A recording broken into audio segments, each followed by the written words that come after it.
This question needs quite a lot of work, so we will be breaking up into two parts. Part 1 will deal with the collision, and Part 2 will deal with what happens to the cloud after the collision. We're told the Moon is in a circular orbit around the centre of the Earth with radius lowercase r. Earth's radius is capital R.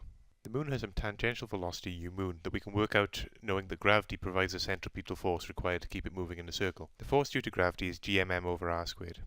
R is the distance between the centres of mass of the two objects. We're given the acceleration due to gravity at the Earth's surface, and we can use this to work out u moon. We just have to set up the equation which relates centripetal force to gravitational force, and then substitute for the unknown quantities. Now let's consider the collision of the Moon with the asteroid. The asteroid has velocity u ast and is going at a speed less than the Moon's speed. If we remember that the collision is head-on, completely inelastic, and that momentum is conserved, then we can write that u ast is equal to u moon minus 2v1, where v1 is the speed of the cloud immediately after the collision. In this part we'll deal with how the cloud behaves after the collision. The cloud is now moving with a speed v1 which isn't sufficient to keep it in a circular orbit at radius r, so the orbit has to change. However, the cloud's angular momentum and energy are still conserved along its path. The new orbit will be elliptical, and let's call the velocity at the closest approach to the Earth v2.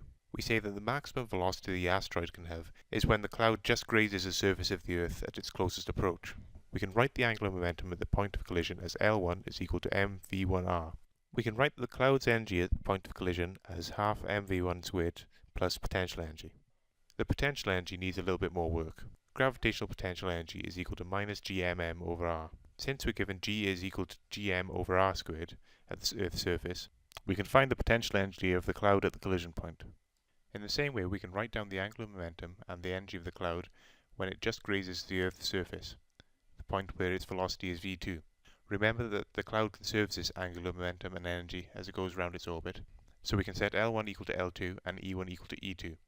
Remember that we found u ast is equal to u moon minus 2v1. Using the velocity of the Moon from the previous part, the equation from conservation of momentum from the previous part, and the equations from conservation of angular momentum and energy from this part, we can find an expression for u ast in terms of the radius of the orbit, the radius of the Earth, and g, the acceleration due to gravity at the surface of the Earth.